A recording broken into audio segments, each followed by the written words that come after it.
안녕하세요.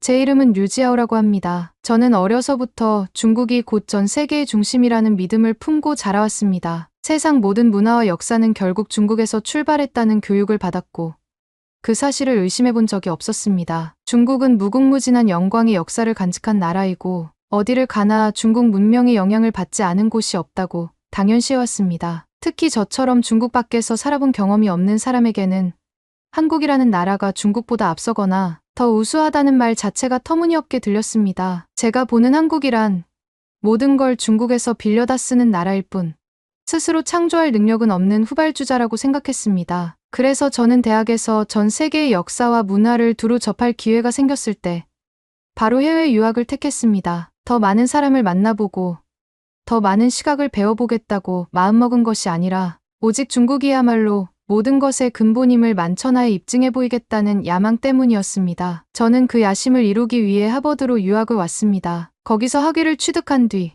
중국에 돌아가 우수한 중국 문명과 열등한 주변국들의 역사를 명쾌하게 설명해주는 권위자가 될 생각이었습니다. 그런데 제 계획이 시작부터 순탄했냐 하면 절대 그렇지 않았습니다. 한국이라는 나라와 관련된 수업을 본격적으로 접하기 전까지 저는 그래도 제 생각을 적극 피력해도 무리가 없을 거라 자부했습니다. 왜냐하면 대부분의 사람들은 동아시아 역사에 대해 잘 모르거나 대체로 기존에 알고 있는 사실만 대충 격가지로 아는 수준에 머무르는 경우가 많기 때문입니다. 동아시아사 전공자가 아니라면 중국에 대해 조금만 권위 있는 태도로 이야기해도 그렇군요 하면서 넘어가는 학생들이 대다수였습니다. 그런데 문제는 제가 거론할 때마다 한국이 곁들여지는 순간이 찾아왔을 때 시작됐습니다. 한국은 예부터 중국의 속국이었으며 중국이 하사한 문화와 제도를 기초로 겨우 나라의 골조를 세웠다고 저는 확신했습니다. 그래서 강의 중에 한국 이야기가 조금이라도 나오면 저는 누구보다 먼저 손을 들고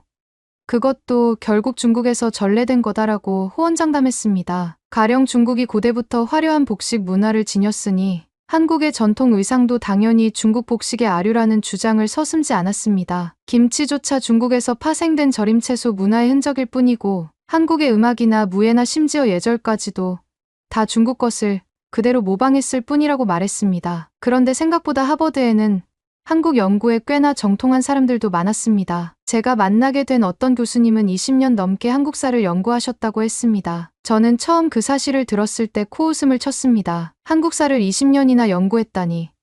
그건 곧 중국 문화를 20년 연구한 거랑 다름없으니 차라리 중국사 연구자로 부르는 게 낫겠다라고 제 속으로 깔봤습니다. 그리고 수업 중에 그 교수님 앞에서 당당하게 제 생각을 펼쳐 보였습니다. 한국은 태초부터 중국의 영토였다고 볼 수 있습니다. 고조선이라는 국가조차 중국의 식민지였습니다. 제 발언이 시작되자 미국인 학생들도 아시아 각국에서 온 유학생들도 눈을 둥그렇게 뜨고 저를 쳐다봤습니다. 교수님은 반박의 기회를 주셨지만 저는 그걸 호기롭게 받아들였습니다. 중국 고대 문헌에 나오는 기자가 고조선을 세웠다고 되어 있지 않습니까? 그 기자라는 사람이 곧 중국 정부가 파견한 인물입니다. 그렇다면 고조선은 당연히 중국의 지방정부였던 셈이죠. 저는 의기양양했습니다. 분명히 어딘가에서 스쳐 읽은 중국 학자들의 주장을 조금 더 자극적으로 포장했을 뿐인데 이게 이곳 사람들에게는 신선한 충격을 줄 수 있다고 생각했습니다. 그런데 교수님은 제 말을 듣고는 차분하게 미소 짓더니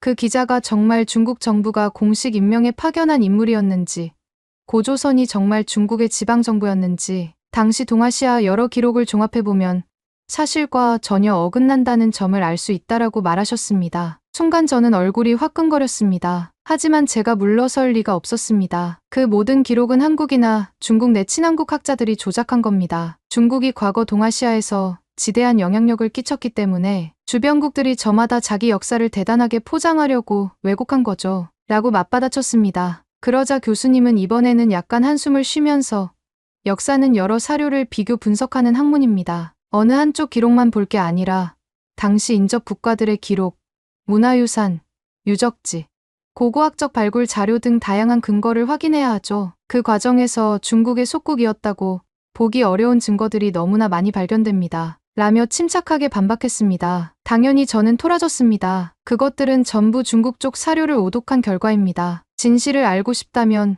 중국 정사 기록을 보면 되는데 거기 분명히 고조선이 우리 중국의 속국이었다는 암시가 있습니다. 라고 강경하게 밀어붙였지만 생각보다 그 교수님의 논리와 자료가 탄탄해서 저는 조금 당황스럽게 되었습니다. 하지만 쉽게 물러서면 안 되는 법. 저는 그때부터 한국 관련 수업에서 기회만 생기면 제 입장을 끝까지 고집하며 중국이 곧 아시아 문화의 중심이며 한국은 그 주변부에 불과하다는 발언을 계속했습니다. 그 교수님만이 아니라 한국에서 온 유학생들도 저를 향해 당신이 말하는 증거는 어디에 있냐? 우리가 갖고 있는 자료와는 전혀 다르다라고 반박했습니다. 하지만 저는 이 모든 걸 한국인들의 그릇된 민족주의적 우기기로 치부했습니다. 역사는 승자의 기록이고 중국이야말로 동아시아의 승자이니 당연히 중국의 기록이 맞다라는 논리로 제 자신을 무장했습니다. 그렇게 저는 조금씩 클래스에서 왕따가 되는 기색이 보였지만 그럴수록 더 강경하게 제 주장을 폈습니다. 언젠가는 제가 틀림없음이 증명될 거라고 믿었기 때문입니다. 제 직업이 조금 독특하다고 생각할 수도 있을 텐데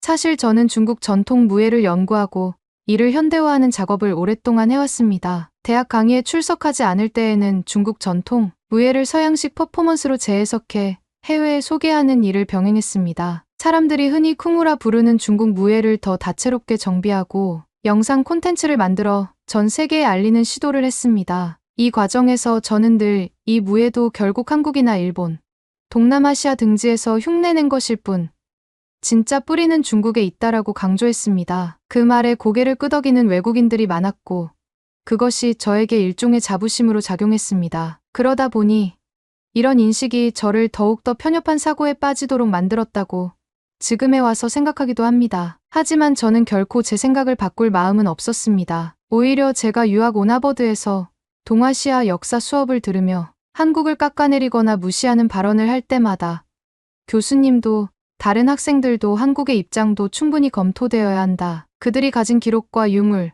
문화적 전승에는 중국과 동등하거나 혹은 때에 따라서는 중국의 영향을 넘어 독자적 발전을 이룬 흔적이 있다라고 반박할 때마다 저는 더욱더 증오심에 불탔습니다. 이들이 왜 이렇게 한국을 높이 평가하는지 이해할 수 없다. 분명 중국을 존중해야 하는데 그들은 도대체 무엇을 근거로 중국보다 한국을 떠받드는 걸까? 생각할수록 화가 치밀었습니다. 그러던 중 결정적인 사건이 벌어졌습니다. 저를 포함한 동아시아사 전공 학생들이 공개 토론회를 열기로 한 것입니다. 주제는 고대 동아시아 국가 간의 관계였습니다. 당연히 한국에서 온 유학생들과 저 같은 중국인 유학생들이 서로의 관점을 펼쳐놓고 맞붙는 자리였습니다. 저는 이 기회를 절대 놓치고 싶지 않았습니다. 한국 따위가 어딜 감히 중국의 위상을 부정해. 이번 기회에 모조리 바로잡아주마 하는 심산으로 자료를 잔뜩 준비했습니다. 물론 제 자료라고 해봤자 대부분 중국 측 논문이나 중국에서 나온 단편적인 역사서의 일부 구절을 맥락 없이 끌어온 것들이었습니다. 그럼에도 저는 그 자료가 진실의 무기라고 믿고 있었습니다. 토론회 당일 저는 무대에 올라가자마자 이렇게 포문을 열었습니다. 동아시아 역사의 중심은 오직 중국입니다. 고조선이라는 고대 한국 국가는 사실상 중국의 변방 행정구역에 불과했습니다. 한국 측 자료들은 이를 은폐하려고 애쓰고 있지만 저를 비롯해 중국 학자들은 이미 여러 번 그 증거를 제시했습니다. 라고 말했죠. 일순간 분위기가 묘해졌습니다. 한국인 유학생들이 눈살을 찌푸렸고 서양 출신 학생들은 그런 주장도 가능하긴 한가 하는 표정으로 저를 쳐다봤습니다. 하지만 그때 제가 평소 눈엣과시로 여기던 하버드의 한국사 전공 교수님이 천천히 손을 들고는 제게 질문을 던졌습니다. 류지아오 학생이 말하는 자료라는 것은 구체적으로 어떤 책이나 어떤 고고학 보고서를 의미하나요? 그리고 그 자료에서 정확히 어느 부분이 고조선이 중국의 속국임을 직접적으로 증명해주나요? 저는 기세등등하게 자료 목록을 읽어내려가기 시작했습니다. 대부분 중국에서 출판된 역사서 요약본, 혹은 일부 중국 포털 사이트에서 퍼온 학자들의 주장 정리물 같은 것이었습니다. 그런데 제가 인용문을 꺼내 드리자 교수님은 미리 준비라도 한 듯 꼬치꼬치 그 원문과 저자의 학술적 신뢰도, 그리고 해당 자료에서 제시한 사료의 출처를 짚어냈습니다. 저는 당황했습니다. 왜냐하면 제가 한 번도 그 출처를 깊이 파고들어 본 적이 없었기 때문입니다. 거기 적힌 중국 사서라는 말 하나만으로 확신해왔지. 정밀하게 들어가면 실제로는 명확한 언급이 없는 문장이거나 오히려 반대 내용을 담고 있는 문맥도 있었기 때문이었습니다. 더구나 교수님은 저와 달리 정확한 고대 중국어 해석을 통해 제가 제멋대로 왜곡 해석한 부분을 짚어내기까지 했습니다. 이 문장은 고조선이 중국의 본토라는 의미를 담고 있지 않습니다. 오히려 별개의 왕국으로 언급되고 있고 이후 여러 전쟁과 외교 교섭이 있었다는 기술로 볼 때 동등한 주체로 존재했다는 걸 알 수 있습니다. 라고 지적받았습니다. 그 순간 저는 말문이 막힐 수밖에 없었지만 억지로 목소리를 높여 그건 해석의 차이 아닙니까? 애초에 중국이 역대 왕조를 통해 주변국을 진압해왔으니 고조선도 그냥 속국일 뿐인데 후대에 과장되었을 겁니다. 라고 맞섰습니다. 교수님은 역사는 그렇게 단순하게 결론 낼 수 없습니다. 여러 기록과 유물, 그리고 실제 유적 발굴을 통해서 고조선이 이미 상당한 문명 수준을 갖추고 있었고 주변 소국들을 지배하기도 했다는 정황이 많습니다. 중국이 만리장성을 축조한 배경 중 하나도 고조선 등 북방 세력의 견제가 큰 요인이었다고 분석하는 견해가 있습니다. 라고 계속 반론했습니다. 이때 저는 정말 치가 떨렸습니다. 중국이 만리장성을 지은 이유가 어찌하여 한국 고조선을 의식했겠습니까? 그것은 북방 유목 민족들이 위협적이었기 때문이지.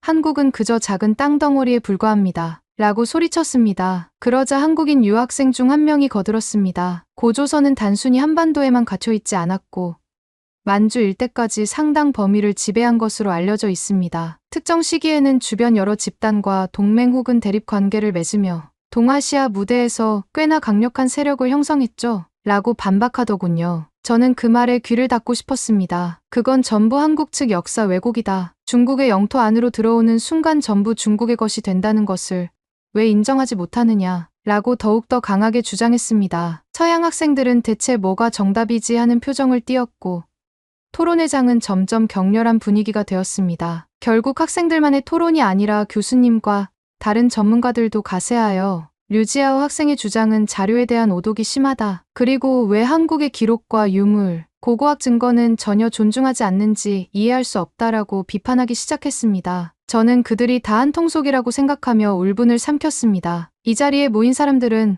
어쩌다 저렇게 한국 쪽 편만 드나, 어째서 객관적으로 중국의 위대함을 인정하지 않는 건가 라는 생각만 들었습니다. 토론회가 끝나고도 저는 분이 풀리지 않아 교정 한쪽에서 335 모여있는 한국인 학생들을 찾아가서 다시 한번 따졌습니다. 당신네 나라가 자랑하는 것이라고 해봤자 김치나 한복, 그리고 무슨 케이팝 같은 것들 아닌가. 그것도 다 중국 문화를 베껴간 거라고 본다. 그런데도 왜 굳이 한국이 대단한 국가인 척하냐 고 몰아붙였습니다. 그들은 처음엔 저를 무시하는 듯 하다가 한 명이 맞받았습니다. 그렇게 말하려면 제대로 된 근거를 대라. 김치의 역사만 해도 한국 고유의 발효식품 전통이 뚜렷하고 수많은 사료의 기록과 조리법이 남아있다. 한복 역시 독특한 성과 패턴을 지녔고 고구려 벽화나 삼국시대 유물에서 한국만의 복식 문화가 발전해왔다는 증거가 명확하다. 케이팝 역시 현대 대중음악으로서 독자적인 색채와 시장 경쟁력을 갖춘다. 그냥 중국이 먼저라며 뭉뚱그려 말하는 건 설득력이 없다. 저는 그들의 논리에 더 이상 대꾸할 말이 궁해졌지만 억지로 비웃으며 그런 건 다 중국이 오래전에 만들어 놓은 문화를 변형한 거다라고 고집했습니다. 그런 일이 반복될수록 이상하게도 주변 사람들은 제가 하는 말을 전혀 믿지 않거나 오히려 무지와 편견에 찌든 사람이라는 식으로 바라보기 시작했습니다. 저는 속으로 이 바보들은 나중에라도 중국이 얼마나 대단한 나라인지 깨닫게 될 날이 올 텐데라고 생각하며 더욱더 제 고집을 밀어붙였습니다. 그런데 그럴수록 제 주변에는 다가오는 사람이 없었고 발표나 토론에 함께하자며 손을 내미는 이도 없었습니다. 어느 날 제가 연구실에서 자료를 정리하고 있을 때 그 문제의 한국사 전공 교수님이 들어오셨습니다. 그리고 제게 조용히 자료 한 뭉치를 건네주었습니다. 이것은 동아시아 여러 지역에서 발굴된 유적과 유물에 대한 비교 연구입니다. 그리고 그 옆에는 고대 중국 사서의 원문 번역본, 고대 한국 사료의 원문 번역본, 일본 열도 사료와 주변 소국들의 사료도 일부 있습니다. 시간이 된다면 한번 정독해보세요. 그리고 나서도 지금 주장을 고수하겠다면 그땐 또 이야기합시다. 라고 말하더군요. 처음엔 코웃음 쳤습니다. 나보고 이걸 읽으라는 거야. 다 헛소리일 텐데. 라고 생각했습니다. 하지만 호기심은 생기더군요. 어쩌면 여기서 중국이 우월하다는 분명한 증거를 역으로 더 찾아낼 수 있지 않을까 하는 기대감에 저는 자료를 훑어보기 시작했습니다. 수많은 도판과 지도, 고고학적 발굴, 현장 사진, 그리고 동아시아 전역에 걸친 문화 교류 양상을 기술한 글들이 이어졌습니다. 그런데 제가 읽다 보니 여기에 분명 중국에서 한국으로 이어진 문화적 영향도 다루고 있었지만 반대로 한국에서 중국 동북 지역이나 심지어 더 서쪽 지역에 퍼져나간 흔적도 적지 않았습니다. 고조선 시기에는 중국 동북 지역과 활발히 교류하면서 독자적 세력권을 구축했다는 부분도 반복적으로 등장했습니다. 특히 만주 일대가 당시에 고조선의 영향하에 있었다는 건 수많은 고고학 증거로도 뒷받침된다는 문장을 보는 순간 저는 잠시 흠칫했습니다. 이거 혹시 조작된 게 아닐까라는 의심이 먼저 들었죠. 그런데 문서 말미에는 이런 대목이 있었습니다. 고고학계의 다수 견해에 따르면 만주와 한반도 지역의 정치체들은 상호 간의 독립적 또는 종속적 관계가 변동해왔으며 특정 시기는 중국 왕조나 북방 유목 세력이 우세했을 수도 있지만 또 다른 시기엔 고조선 혹은 그 후계 국가들이 만주의 일부를 실질적으로 지배하기도 했다. 저는 그 구절이 마치 제 귀를 때리는 것처럼 느껴졌습니다. 어떻게 한국이라는 나라가 중국 땅으로 인식되는 만주 지역을 지배했다는 말이지. 말도 안 돼. 라고 중얼댔지만 그곳에는 구체적인 발굴 지점, 유물, 시기, 문화적 흔적 등이 꼼꼼히 적혀 있었습니다. 그 모든 걸 단번에 사기라 매도하기엔 자료가 너무나도 방대하고 꼼꼼했습니다. 그래도 저는 이건 중국 쪽 기록을 무시하고 한국 쪽 기록에만 치우친 편향적 시각일 뿐이다라고 계속 합리화했습니다. 그리고 연구실 문을 꽝 닫고 나와 제게 자꾸 이런 말도 안 되는 반론을 제기하는 교수와 한국인들, 그리고 그들을 옹호하는 서양인들을 욕하며 돌아다녔습니다. 며칠 뒤 제가 참여 중이던 수업에서 다시 한번 공개 발표를 할 기회가 왔습니다. 이번 주제는 동아시아 고대사의 여러 관점 비교였습니다. 저로서는 절호의 찬스였습니다. 이번에야말로 내가 제대로 된 중국 학자들의 주장을 총동원해 한국의 거짓말을 깨부수고 고조선을 비롯한 한국 역사가 얼마나 왜곡됐는지를 보여주겠다라는 의욕에 불타올랐습니다. 발표 당일 저는 또다시 교수와 학생들 앞에서 고조선은 철저히 중국이 관리한 지역이었다. 그들이 말하는 자치나 독립은 형식적인 것이었을 뿐이라고 단언했습니다. 그리고 중국 측 역사서에서 발췌한 몇 구절을 제시하며 그것이 결정적 증거라고 주장했습니다. 하지만 교수님은 제가 꺼내든 그 구절의 원문과 주변 문맥을 낱낱이 공개하며 실제 의미가 전혀 다르다는 점을 밝히셨습니다. 이 구절은 고조선 땅 일부가 한나라에 복속되었다는 내용을 설명하는 부분이긴 합니다. 그러나 반대로 그 이전 시기와 이후 시기에는 고조선이 자주권을 유지했다는 언급이 곳곳에 들어 있습니다. 그리고 특정 시점 이후에는 중국 왕조가 통치하기 어려워져서 다시 고조선 지역에서 독립적인 세력이 등장했다고 서술됩니다. 라고 말하자 저는 대꾸할 말이 순식간에 사라졌습니다. 그렇다면 그 독립적인 세력이 있었다 해도 결국 중국 문화의 영향을 받은 것은 부인할 수 없지 않습니까? 그건 거의 속국이나 다름없죠. 라고 억지를 부리자 교수님은 문화적 영향이라는 건 어느 한쪽에서 일방적으로 주는 것이 아니라 상호 교류하면서 변용이 일어나는 법입니다. 한국이 중국 문화를 참고했을 수 있지만 중국도 주변 여러 나라의 문화를 받아들여 끊임없이 발전해왔습니다. 속국과 독립국가를 단순 구도로 생각하면 안 됩니다. 라고 하셨습니다. 저는 끝까지 중국이 우위에 있었다는 말만 반복하다가 결국 그 수업에서도 웃음거리가 되고 말았습니다. 류지아오, 또 저러네. 자기 주장만 고집하네. 라는 주변의 조롱 섞인 시선이 느껴졌습니다. 시간이 흐르면서 저는 점점 더 고립되었습니다. 그런데도 마음 한구석에서는 결국 진실이 승리한다. 그들은 한국에 매수되거나 한국에 호의적인 시각을 가진 서양인들에게 세뇌당해 있을 뿐이라는 생각이 떠나지 않았습니다. 이미 저를 비판하는 목소리들이 모여 제게 왜 이렇게 편협하게 구냐? 왜 자료 해석에 있어서 한국이든 중국이든 다양한 견해를 존중하지 않느냐라고 다그쳤지만 저는 들으려고 하지 않았습니다. 어느 날 대규모 강연장에서 한국사가 주제인 특강이 열린다는 소식을 접했습니다. 강연자는 20년 넘게 한국만을 연구해왔다는 제가 처음부터 무시했던 그 하버드 교수님이었습니다. 저는 이번에는 또 무슨 말도 안 되는 한국 찬양을 늘어놓으려나 가서 내가 직접 깎아내려 주겠다 라는 마음으로 강연장에 들어갔습니다. 그리고 강연이 시작되자마자 교수님이 꺼낸 말은 아주 단도직입적이었습니다. 오늘 제가 하고 싶은 말은 한국 역사에는 중국과 다른 독자적 발전 경로가 존재했고 중국과의 경계 역시 유동적이었다는 것입니다. 때로는 조공이나 정치적 종속 관계가 있었지만 그렇다고 해서 한국 역사를 통째로 중국의 예속된 부속물로 보는 시각은 잘못되었습니다. 강연 내용은 차분히 고조선부터 삼국, 통일신라, 고려, 조선에 이르기까지 한국이 동아시아에서 어떻게 자주성과 국제적 교류를 동시에 유지했는지 설명하고 있었습니다. 저는 중간중간에 이거 다 조작된 부분 아니야? 라고 중얼거리면서 비웃었습니다. 하지만 이어지는 수많은 사진과 사료 자료, 영상 기록들은 상당히 체계적이었고 제가 미처 알지 못했던 방대한 연구 결과가 소개되었습니다. 강연이 끝난 후 질의응답 시간이 되었을 때 저는 또 손을 번쩍 들었습니다. 그리고 그 모든 건 결국 차이나에서 흘러들어간 것을 자기네 것인 양 과장하는 것 아닙니까? 역사적으로 한국은 중국의 하위 개념에 불과했을 텐데요. 라고 목소리를 높였습니다. 교수님은 제 얼굴을 똑바로 바라보더니 역사는 승자의 기록이기 때문에 왜곡이 발생하기 쉽습니다. 과거 중국이 동아시아에서 강력한 왕조를 유지했음은 누구나 인정하지만 그렇다고 모든 주변 국가가 단순 속국이거나 별다른 정체성이 없이 중국 문화를 수용하기만 한 것은 아닙니다. 우리는 발굴된 유물과 문자 기록, 그리고 각국의 전승 문화를 비교해봐야 합니다. 그런 비교를 통해 밝혀지는 사실은 한국이 스스로 독특한 문화를 발전시켰고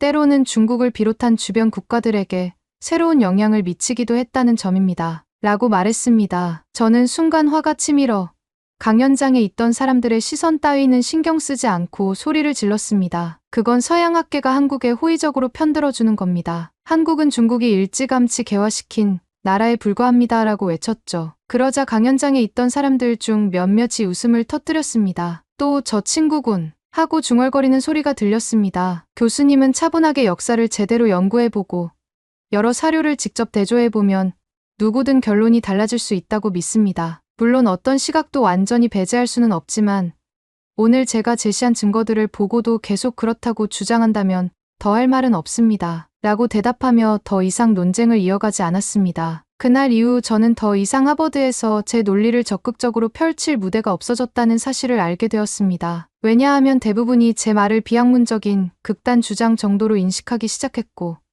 제가 나서면 오히려 분위기가 싸해지기 때문이었습니다. 중국인 동료 유학생 중에도 류지아오, 너 너무 심하다. 우리도 한국에 대한 비판적 시각은 있지만 너처럼 무조건 중국이 최고고 한국은 전부 가짜라는 식은 곤란하다. 그러다 중국의 이미지도 나빠진다. 라고 충고하는 이들이 늘었습니다. 저는 오히려 그들을 중국의 자긍심이 부족한 배신자로 여겼습니다. 시간이 더 지나 학기가 끝나갈 무렵 저는 마지막으로 과목 과제를 제출해야 했습니다. 주제는 고대 동아시아 국제 질서에 대한 새로운 시각이었습니다. 저는 고민 끝에 한국은 중국의 영원한 속국이라는 주장을 논문 형태로 정리해 제출하기로 마음먹었습니다. 어차피 제 점수는 바닥을 치겠지만 그래도 제 신념을 꺾을 수는 없었습니다. 그 논문에서 저는 중국 역사서의 특정 구절만 발췌하고 한국 측 사료나 고고학 증거는 죄다 왜곡이라고 몰아붙이며 중국이 곧 동아시아의 유일한 문명 중심이라는 결론을 내렸습니다. 결과적으로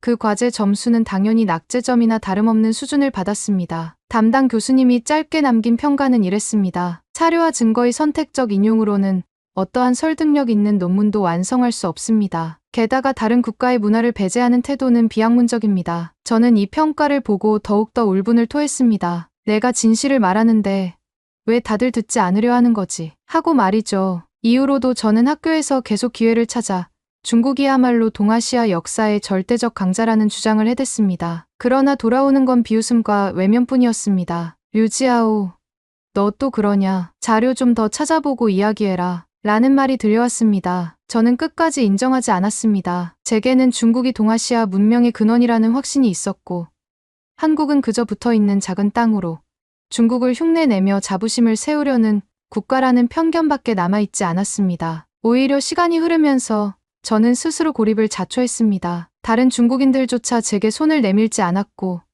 한국인들은 아예 저를 상대도 하지 않았습니다. 서양 출신 친구들도 제 주장에 진저리가 났는지 아예 대화 시도조차 안 했습니다. 저만 보면 또 한국은 중국의 속국이라는 말하겠지라고 조롱하는 분위기였습니다. 한편으로는 이들이 어리석다고 생각했습니다. 중국이 얼마나 위대한 나라인지 다들 몰라서 저러는 거다. 언젠가 중국이 전 세계를 압도하면 그때 내가 옳았다는 사실을 깨닫게 되겠지. 라고 굳게 믿었습니다. 그러던 어느 날 학교에서 열리는 소규모 역사 포럼에 마지막으로 초대를 받았습니다. 사실 공식 초청이라기보다는 교수님이 류지아오, 너도 한번 와서 들어보면 어때라고 살짝 권유했을 뿐이었지만 저는 그게 혹시 저를 재평가할 기회가 될 수도 있다고 생각해서 참석했습니다. 포럼에서는 한 유명한 한국학 연구 교수가 발표를 했습니다. 그는 20년 넘게 한국 고대사를 전문적으로 연구한 분이었는데 발표 주제는 고조선과 주변국 사이의 문화 교류였습니다. 저는 속으로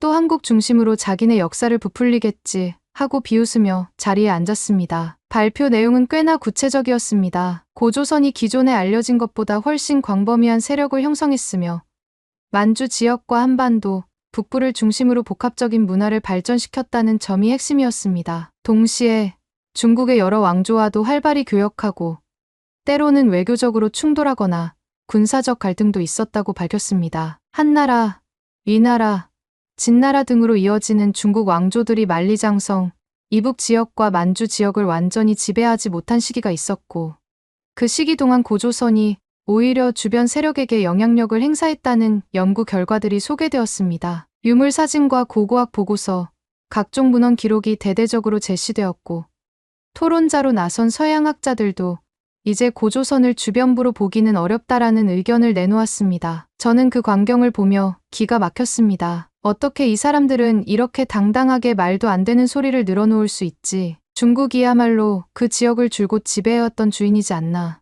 라고 생각했습니다. 하지만 입 밖으로는 내지 않았습니다. 어차피 꺼내봤자 또다시 웃음거리만 될 테니까요. 발표가 끝나고 자유롭게 질문하는 시간이 됐을 때 저는 손을 들지 않았습니다. 그저 참석자들이 나누는 대화를 기막힌 표정으로 지켜봤습니다. 대부분이 고조선의 독자성, 그리고 한국 고대 국가들의 발전상을 긍정적으로 이야기하고 있었습니다. 포럼이 끝나갈 무렵 제가 나가려는데 저와 눈이 마주친 그 발표 교수가 다가왔습니다. 그러고는 살짝 미소 지으며 질문이 없나요? 혹시 제 발표가 납득이 안 가는 부분이 있으면 말씀하셔도 됩니다. 라고 했습니다. 저는 순간 울컥했지만 최대한 무뚝뚝하게 대답했습니다. 말해봤자 교수님은 한국이 대단하다는 쪽이니 제 의견을 듣고 싶어 하지 않을 겁니다. 그러자 그 교수님은 저는 사실이 궁금할 뿐입니다. 모든 것을 한국 중심으로만 해석하려는 것은 아니죠. 다만 증거와 기록, 연구 성과가 말해주는 게 있다면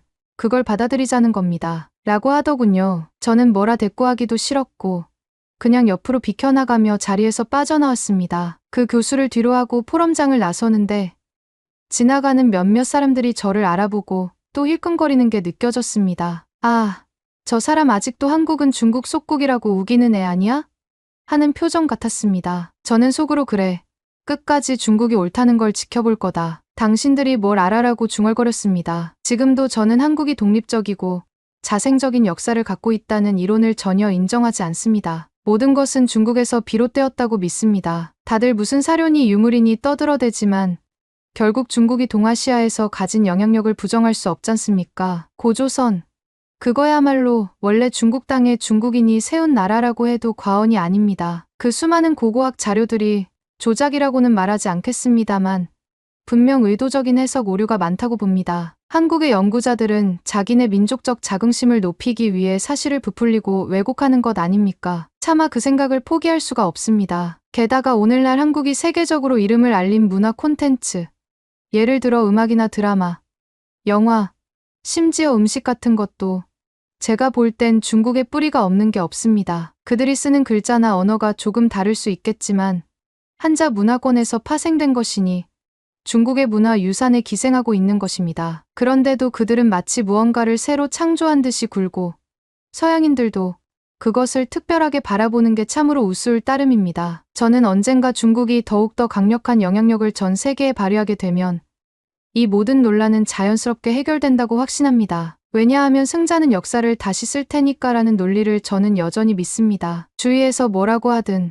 제가 모자라다느니, 근거가 부실하다느니, 학계에서 인정받지 못한다느니 온갖 말들을 쏟아내지만 저는 들을 가치도 못 느낍니다. 결국 중국이 최고라는 진리 하나면 족합니다. 요즘도 저는 하버드의 한국사 교수들과 학생들이 내놓는 수많은 자료와 연구 결과를 보며 차라리 그들이 자기 환상에 사로잡혀 살도록 내버려 두자는 생각도 합니다. 어차피 미래에는 중국이 모든 걸 되찾아가고 한국 같은 나라는 분명 다시 중국을 섬겨야 할 날이 올 테니까요. 그렇게 되면 결국 제가 옳았다는 걸 깨닫게 되겠지요. 누군가가 이 글을 읽는다면 제게 도대체 언제까지 그 주장을 고집할 셈이냐라고 묻겠죠. 제 대답은 변함없습니다. 중국은 늘 옳고 한국은 결국 중국의 일부나 다름없다. 당연히 그들은 믿지 않을 겁니다. 하지만 믿지 않아도 상관없습니다. 어차피 그게 사실일 테니까요. 저는 다른 사람들 앞에서 망신을 당하든 뭐든 끝까지 제 논리를 밀고 나갈 겁니다. 끝까지 저는 한국이 어쩌고 저쩌고 대단하다 떠드는 사람들에게 중국을 부정하는 건 헛된 짓이라고 말할 겁니다. 결국 역사는 강자가 쓰게 되어 있으니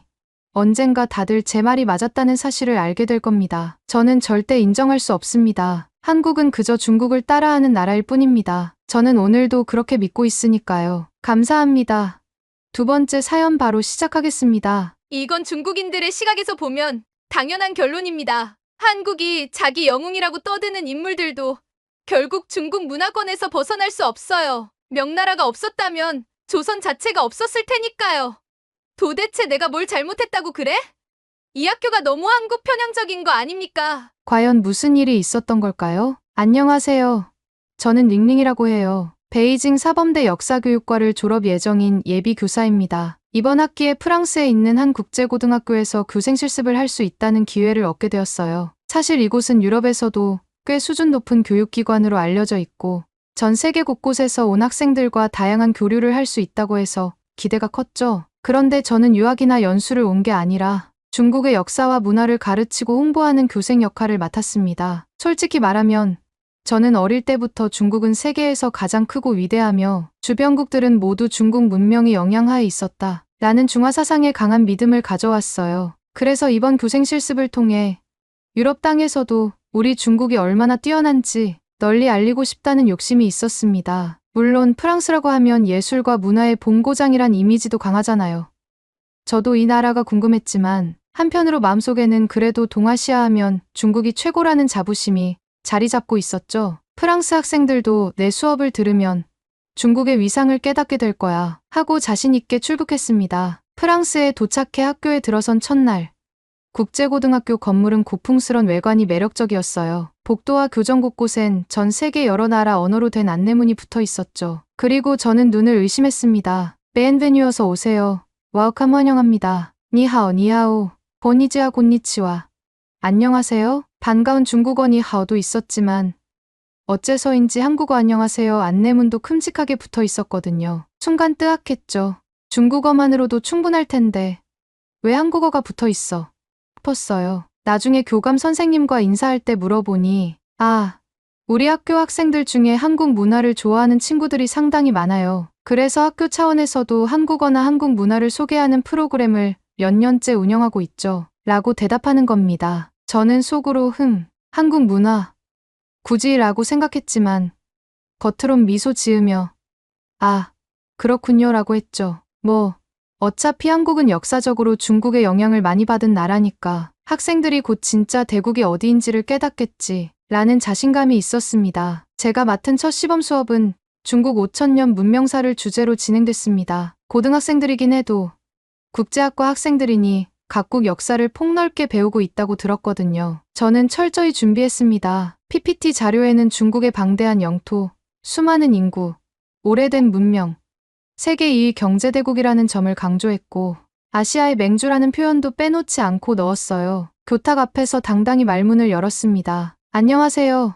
저는 중국에서 온 교생 링링입니다. 우리 중국은 5000년이 넘는 유구한 역사를 지닌 세계 최고의 문명국입니다. 주변국들은 옛날부터 중국에 조공을 바쳐왔고 문화사상기술 전반에서 중국을 본받아 발전했지요. 처음엔 학생들이 고개를 끄덕이는 듯 보였어요. 역시 중국이 대단하다는 건 다들 인정하겠지 하고 생각했죠. 그때 앞줄에 앉은 프랑스계 학생 샤를이 손을 번쩍 들며 물었습니다. 중국이 대단한 건 알겠는데 요즘엔 한국이 K-팝, K-드라마로 굉장히 유명하던데요. 두 나라가 서로 영향을 주고받은 건 없나요? 저는 내심 왜 수업 시간에 한국 얘기를? 하고 어이가 없었지만 웃으며 대답했죠. 한국이라면 예로부터 중국의 조공국이었고 한자와 유교 사상을 수입해 간 나라입니다. 지금 잠깐 유명해 보일 수도 있지만 근본적으로는 중국 문화의 아류에 가깝다고 볼 수 있어요. 샤를이 어리둥절한 표정을 지으면서 그런가요? 라고 잠시 말을 흐렸습니다. 저는 여기서 한술 더 떠서 이렇게 말했어요. 한국 사람들은 이 사실을 인정하기 싫어하지만 역사적으로는 분명했죠. 인터넷이나 유튜브에서 찾아보면 증거가 많이 나와요. 학생들은 묘하게 썩 내켜하지 않는 표정이었지만 더 큰 반박 없이 넘어갔습니다. 저는 좋아. 첫 수업치곤 나쁘지 않네. 내가 중국의 위험을 확실히 알려줬다 하고 기분 좋게 교실을 나섰죠. 점심시간에 복도를 거닐다가 어떤 학생 무리들이 BTS 뮤직비디오를 휴대폰으로 틀어놓고 신나게 따라 부르는 모습을 봤습니다. 와, 진짜 멋있지 않아? 노래도 좋고 춤도 대단해. 저는 그 모습을 보며 마치 알레르기 반응이라도 일으킨 듯 속이 불쾌해졌습니다. 저런 건 중국에서 이미 몇 년 전부터 아이돌 그룹들이 했던 거야. 근본은 다 중국이 원조라고 주장하고 싶었지만 학생들이 너무 좋아하는 분위기라 차마 말을 꺼내진 못했어요. 그저 속으로 유럽에서 왜 한국 가수가 이렇게 인기지? 중국 인구가 훨씬 많은데 하고 의아했습니다. 내가 더 노력해서 중화 사상을 알려야겠어. 여기 애들 아직은 잘 몰라서 그렇지 곧 정신 차릴 거야. 라며 마음을 다잡았죠. 다음 날 점심시간 식당 테이블에 앉아 있는데 옆자리에서 김치 얘기가 나왔습니다. 독일계 학생 루카스가 한국 친구와 이야기하더군요. 김치는 발효식품이라 건강에도 좋고 특유의 매콤한 맛이 중독성 있어. 우리 집에서도 직접 담가볼까 고민 중이야. 저는 참다 못해 끼어들었습니다. 김치.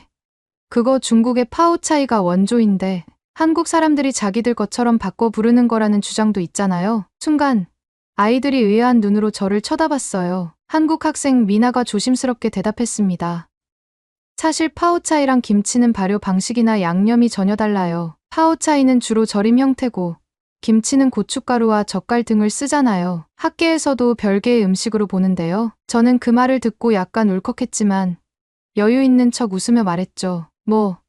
한국이 변형했을 수는 있어요. 하지만 기본적인 절임 채소 문화는 중국에서 온 거니까 근본은 중국이란 뜻이죠. 미나와 루카스는 더 이상 말다툼을 하고 싶지 않았는지 네, 알겠습니다. 하고 대화를 접었습니다. 전 그 태도에 기분이 묘하게 언짢았죠. 왜 인정하지 않는 걸까? 중국 문명이 위대하다는 걸. 며칠 후 학교에서 다문화의 날 행사가 열렸습니다. 학생들이 자국 전통의상이나 문화를 소개하는 부스를 여는 날이었죠. 여러 나라가 참여해 다채롭게 꾸몄는데 특히 한국 부스에서 여학생들이 한복을 입고 등장해 화려하게 포즈를 취하더군요. 그 모습을 본 저는 애써 무시하려고 했지만 어느새 걸음을 멈추고 구경하고 있었습니다. 하얀 저고리에 곱디고 온 치마를 입은 학생들이 이게 한복이에요. 한국의 전통의상이죠. 라며 설명하는 걸 듣고 저는 참을 수 없어 다시 끼어들었어요. 한복. 저거 한푸에서 유래된 거란 말 못 들어봤어요. 결국 한국 의복은 중국에서 비롯된 거예요. 주변에 있던 학생들은 또 저 중국인 교생이네 하는 표정으로 저를 쳐다봤어요. 저는 물러서지 않았습니다. 동북공정이라는 프로젝트 혹시 알아요?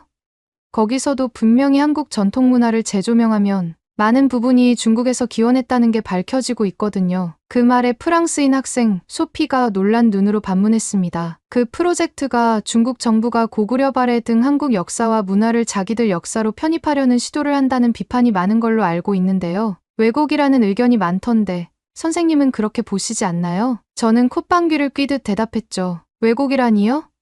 원래 고구려나 발해는 중국 영토에서 일어났던 지방정권에 불과해요. 한복도 마찬가지예요. 우리 한푸가 뿌리죠. 한국이 억지로 자기들 것이라 우기고 있는 주변 학생들이 눈살을 찌푸렸지만 직접적으로 저를 공격하진 않았습니다. 다만 그중 몇 명은 동북공정은 중국 정부의 역사 왜곡이라는 국제사학계의 평가가 있다던데 하고 수군댔죠. 저는 등 뒤에서 들리는 그 말이 신경 쓰였지만 무시하고 자리를 뜨면서 곧 알게 될 거야. 중국이 사실이라는 걸. 이라고 혼잣말했습니다. 시간이 흐르면서 제가 가르치는 수업에서도 한국 관련 질문이 자꾸 나오니까 점점 예민해졌습니다. 그러다 어느 날 결정적으로 이순신 장군 이야기가 나왔습니다. 세계사 교과의 임진왜란 파트를 다루던 차였는데 한 학생이 손을 들고 말했죠. 선생님, 임진왜란 때 한국의 이순신 장군이 거북선을 이끌고 일본을 물리쳤다고 들었어요. 정말 대단한 해군 명장이라고 하던데 중국은 그 시기에 어떻게 평가했나요? 저는 순간 이순신이 극적 승리로 유명하긴 하지. 중국 명나라가 조선을 도와줬다고는 해도 이순신은 한국 영웅 아닌가 하는 생각이 스치자 괜히 질투심이 발동했습니다. 글쎄요.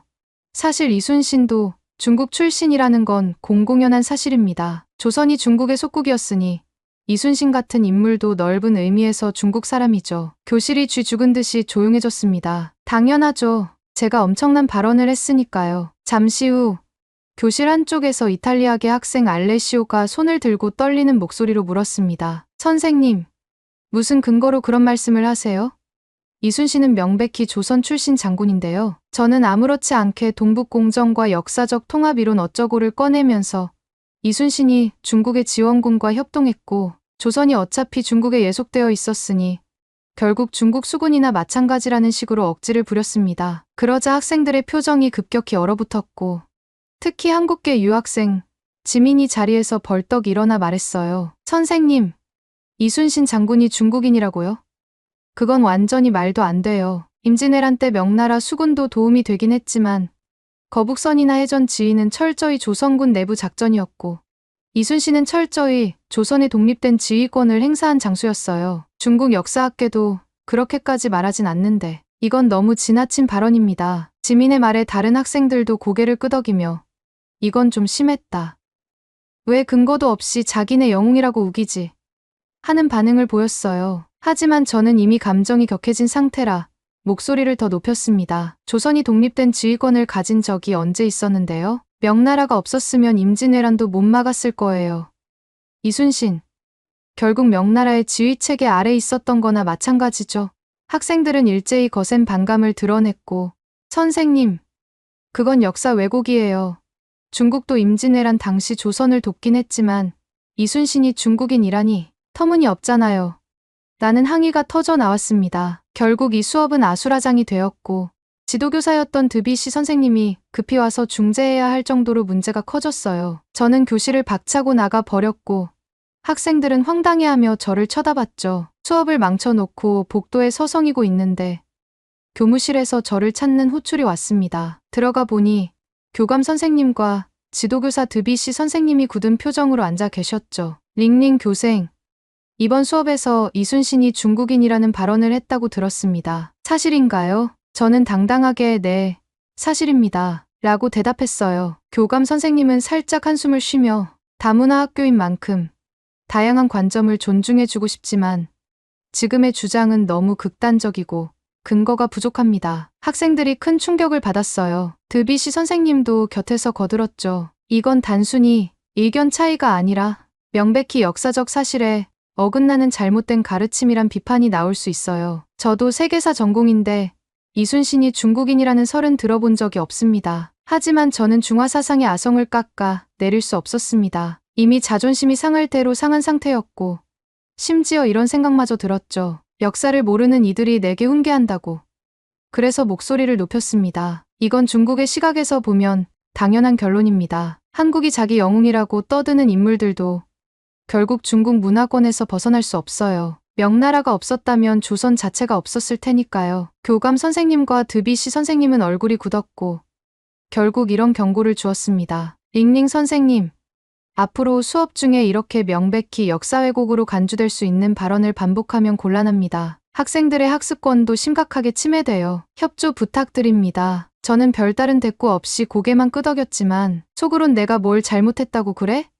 이 학교가 너무 한국 편향적인 거 아냐? 하고 부글부글 끓었습니다. 그날 이후 제게 불만을 갖는 학생들이 늘어났지만 저는 오히려 더 날카로워졌습니다. 지금 제대로 중국을 무시하는구나 하는 피해의식이 커졌거든요. 며칠 뒤 어느 수업에서 동아시아의 언어와 문자를 다루게 되었는데 자연스럽게 한국의 한글 이야기가 나오더군요. 학생들이 한글이 15세기에 세종대왕이라는 사람이 창제한 독특하고 과학적인 문자라고 이야기하기에 저는 교탁에서 코웃음을 쳤어요. 그거 다 과장된 얘기 아닌가요?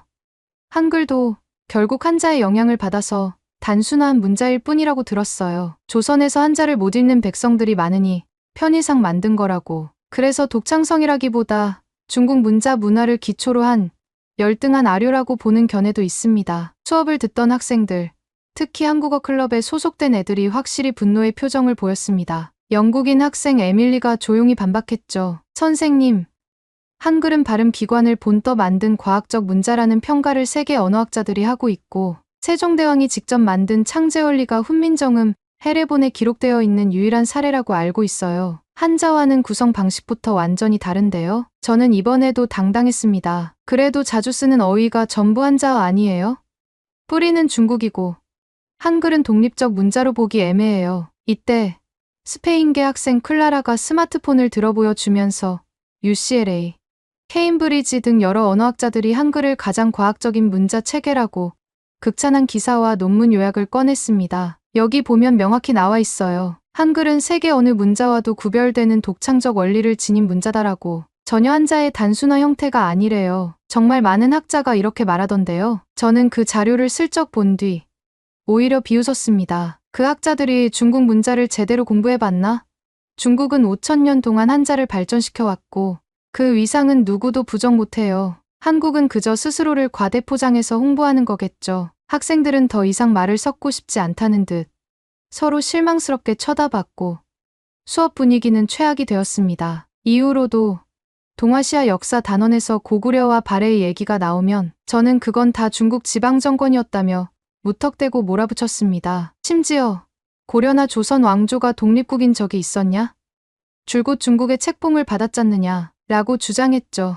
학생들은 점점 반감을 드러내기 시작했습니다. 특히 프랑스어와 세계사를 복수 전공한 소피가 매번 수업 시간에 객관적 사료나 논문을 인용하며 제 주장을 반박했어요. 소피 선생님, 고구려가 중국 내 소수민족 정권이었다는 건 중국 내 일부 학자들의 동북공정 시각인데 국제사학계에선 대체로 독립된 국가로 봐요. 영토가 지금의 중국 동북지방 일부를 포괄했지만 주민 구성이나 문화, 왕조 계보 모두 고유했잖아요. 링링저 그건 서양학계가 동아시아의 복잡한 역사를 잘 몰라서 그래요. 중국 기록을 보면 고구려가 중국에 조공을 바쳤다는 증거가 많거든요. 소피 그 시기엔 주변국들도 서로 조공책봉 관계가 있었어요. 꼭 식민지나 속국이라고 볼 순 없어요. 지금 유엔 가입한 독립국들도 상호 조약과 무역 협정을 맺듯 당시의 외교 형식이었던 한국 측 주장을 그대로 받아들인 거죠. 서양인들이 동아시아 사정을 이해 못하는 거고 이처럼 매번 논쟁이 생길 때마다 저는 동북공정 논리로 우기고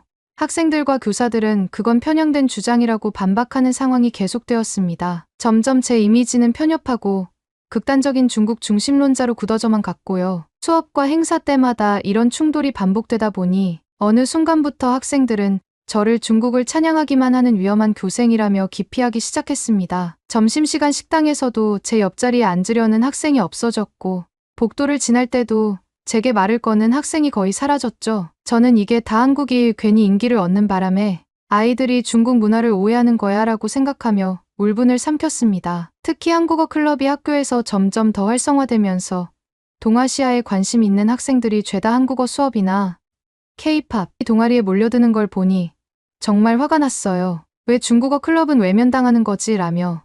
실제로 중국어 클럽은 지도 교사 부재와 학생들의 관심 부족으로 정원도 채우지 못하고 있었고 행정적으로 폐쇄될 위기에 처해 있었어요. 저는 내가 바로 중국어 클럽을 맡겠다, 다시 활성화하겠다라고 나서고 싶었지만 이미 학생들과 상호 갈등을 유발하는 교생이라는 인식 때문에 학교 측에서도 저를 탐탁지 않게 여겼습니다. 교생 실습 후반부 즈음 학교에선 공개 수업을 진행해 다른 선생님들과 학생, 학부모들이 참관하는 시간을 가졌습니다. 제가 담당한 주제는 현대 동아시아의 군사경제 관계였죠. 저는 이번 수업을 통해 중국의 압도적 군사력을 보여주며 한국은 사실상 중국에 맞설 힘이 없고 미국이 없으면 금방 붕괴될 나라라는 주장을 펼칠 작정이었어요. 수업은 대형 강당에서 열렸고 50명 가까운 청중이 지켜보는 가운데 저는 PPT에 중국 국방비세계 2위, 항공모함, 스텔스 전투기, DF 미사일 등을 화면 가득 띄웠습니다. 그리고 이렇게 말했죠. 보시다시피 중국은 현재 군사력에서 세계 최강 미국과 어깨를 나란히 하거나 일부 분야에서는 이미 추월했다는 평가도 있습니다. 반면에 한국은 국방비가 중국의 1015% 수준에 불과하고 항공모함도 없으며 핵무기도 보유하지 못했습니다. 사실상 미국의 지원 없이는 독자적 방어가 불가능해요. 학생들이 숨죽인 채 보고 있는 가운데 저는 점점 목소리를 높였습니다. 즉, 한국이 요즘 KPOP이며 경제 발전을 자랑하지만 군사적으로는 언제든 중국이 마음만 먹으면 압박이 가능합니다. 한국은 속국까지는 아니더라도 미국의 보호막이 사라지면 스스로를 지킬 수 없는 상황이죠. 그 순간 강당 분위기가 싸늘해졌어요. 속국, 언제든 압박 가능. 주변 프랑스 교사들도 당혹스럽게 저를 쳐다봤고 학생들은 이게 뭐지? 하는 표정을 지었죠. 잠시 뒤 한 학부모 역사학 전공 박사라고 했음까 손을 들어 질문했습니다. 선생님 말씀대로라면 한국은 자주국방 능력이 전혀 없는 나라처럼 들리는데 실제로 최근 한국이 독자적 무기 체계를 개발하고 방산 수출을 늘리는 소식도 많이 들립니다. KF-21 전투기 개발, K방산 수출 등이 국제 뉴스에 자주 나오던데요. 저는 코웃음을 치며 대답했습니다. 중국과 비교해 본다면 아무것도 아니죠. 재래식 전력을 조금 키우는 수준입니다. 핵무기도 없고 항공모함도 없으니 사실상 미국 없이는 의미가 없습니다. 다른 학생들도 선생님, 한국은 미국 동맹이긴 하지만 자체 기술력도 꽤 발전했는데요. 세계에서 인정받는 반도체 조선항공우주 산업도 있잖아요. 라고 지적하자 저는 또다시 과격한 발언을 했어요. 반도체나 조선, 항공우주. 그것도 중국이 마음먹고 투자하면 한국을 금방 추월할 수 있습니다. 숫자가 다 말해주잖아요. 인구 14억, 군사력 2위, GDP 2위. 한국은 절대 중국을 이길 수 없어요. 이 말이 떨어지자마자 강당 곳곳에서 저건 제국주의적 발상 아닌가? 학생들 앞에서 너무 편파적이잖아 하는 수군거림이 퍼졌습니다. 저도 눈치를 챘지만 이미 되돌릴 수 없었어요. 수업이 끝날 무렵 참관자로 와 있던 드비시 선생님이 갑자기 자리에서 일어서더니 모두가 보는 앞에서 저에게 말을 걸었습니다. 링링 선생, 오늘 발표한 내용을 보니 중국이 군사력에서 한국을 압도한다. 따라서 한국은 언제든 제압 가능하다라고 말한 걸로 들립니다. 그런데 이는 상호 존중이나 객관적 사실에 근거한 발언이 아니라 일방적인 우월주의에 가까워 보이는데 어떻게 생각하세요? 저는 얼굴이 굳어졌지만 한치도 물러서고 싶지 않았습니다. 사실을 말했을 뿐입니다. 중국이 세계 강대국이고 한국은 규모가 작은 나라니까요. 이건 학계에서도 다 아는 현실 아닌가요? 드비시 선생님은 고개를 저으며 스크린에 새로운 자료 몇 가지를 띄웠습니다. 한국의 경제 지표, 세계 방산 수출 순위, KF-21 개발 현황, K9 자주포 수출 실적, 스마트폰 배터리 반도체 분야 세계 점유율 등등이 빼곡히 정리된 표였습니다. 물론 중국이 규모 면에서 거대하고 군사비와 인구가 어마어마하죠. 그러나 국제사회에서는 단순히 숫자만으로 모든 걸 결정하지 않습니다. 상대국의 기술력, 외교 네트워크, 동맹, 경제력, 국민 의지 등이 복합적으로 작용해요. 한국을 언제든 압박 가능한 속국처럼 묘사하는 건 너무나 단편적인 시각입니다. 학생들과 학부모들이 맞아 하고 수긍하는 모습에 저는 굴욕감을 느꼈습니다. 왜 다들 내 말을 무시하지?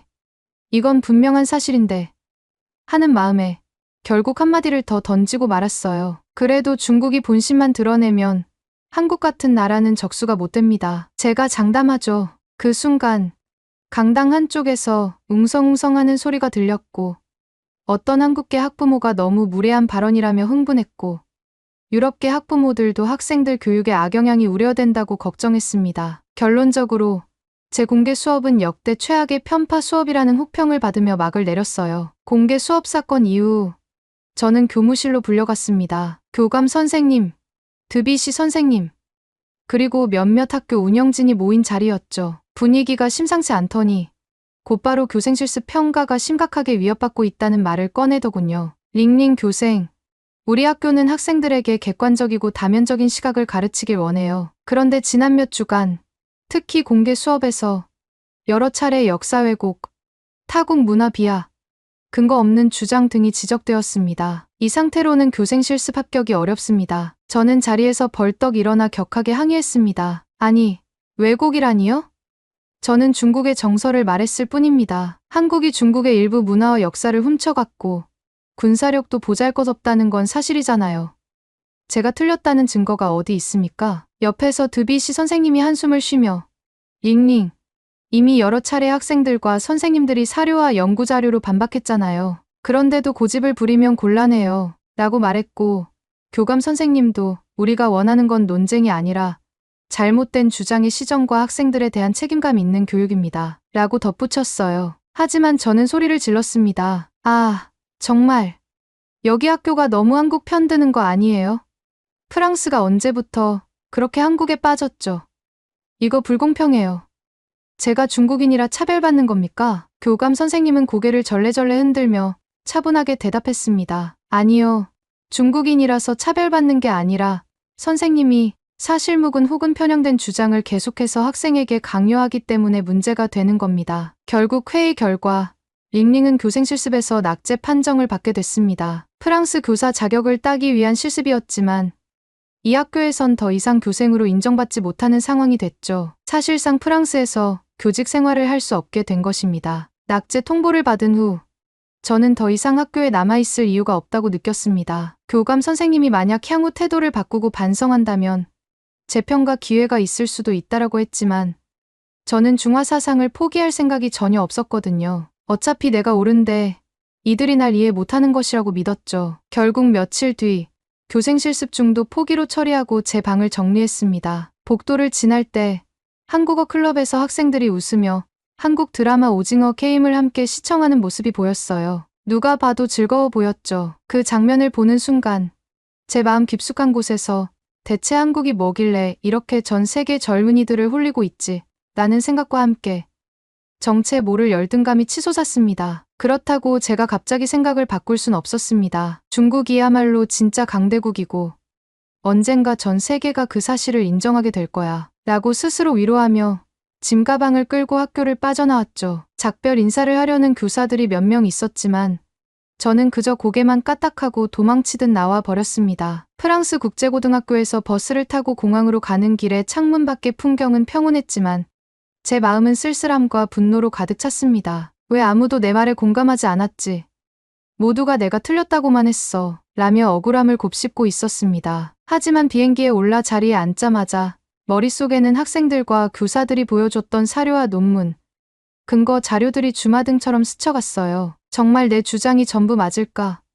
혹시 내가 모르는 사실들이 있는 건 아닐까라는 작은 의문도 들었지만 곧바로 아니, 중화사상만이 진리야 라는 아집이 그 생각을 밀어냈습니다. 그러나 부정할 수 없는 사실은 저는 프랑스에서 교사 자격을 얻는데 실패했다는 점이고 한국을 깎아내리면서 중국을 치켜 세우려던 전략은 오히려 모든 이들의 반감을 샀다는 점이에요. 어디서부터 잘못된 걸까요? 그 학교 학생들이 한국 문화나 역사를 좋아하는 이유를 저는 단 한 번도 진지하게 들어보려 하지 않았던 것 같아요. 그냥 중국이 원조라는 주장을 무작정 던졌을 뿐 상대방의 말을 존중하거나 근거를 확인하려는 노력은 없었죠. 혹시나 내가 그들의 이야기를 조금이라도 들어줬다면 이런 참담한 결말은 피할 수 있었을까 하고 자문해봐도 이미 때는 늦었습니다. 낙제 교생이 된 상태로 귀국해야 했으니까요.